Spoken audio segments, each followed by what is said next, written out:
Alright guys, so we're going to start off with the Huda Beauty concealer in Marshmallow. It's the Overachiever concealer, and I'm going to start off by priming my eye with this using a flat brush.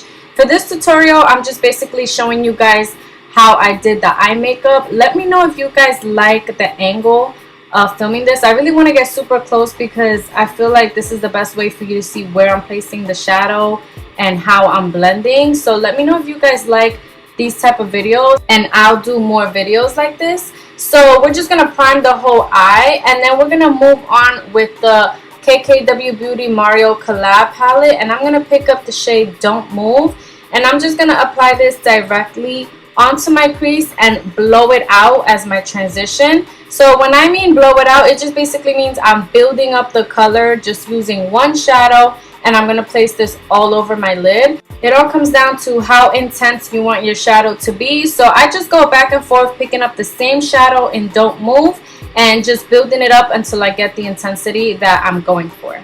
And just go back and forth, taking your time and blending out the edges so everything looks nice and smooth. So moving on, I'm picking up the Maybelline Eye Studio Gel Liner in Black is Black. You guys know how much I love this liner. It just gives you time to create a liner and it doesn't crack. You could build up the product, so I love that. And with this part, just take your time.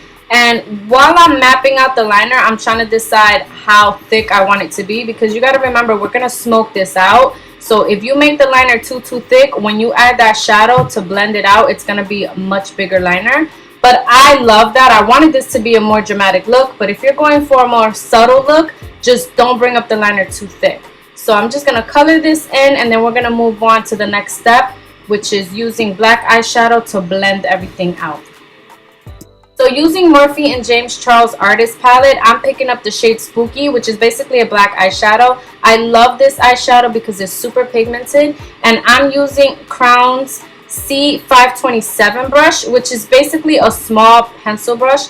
I love these kind of brushes for very detailed work like this, because if you use a big brush for this, it can get really messy really quickly.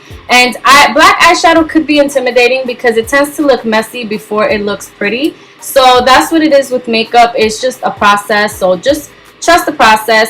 We're basically going to just keep building up that shadow. Now we're going to pick up the shade 10% from the same palette, which is basically any type of brown that you have. It's more of a warmer tone brown. And I'm just going to put this right on top of Smokey. Now it does tend to look a little messy and a little crazy before it comes together. So like I said, just continue to blend, making sure that both shadows are merging together and are very well blended. So I just go back and forth with both of the shadows until everything comes together nicely. And for 10%, I'm using Crown's brush in the number C213, which is called a mini oval smudger.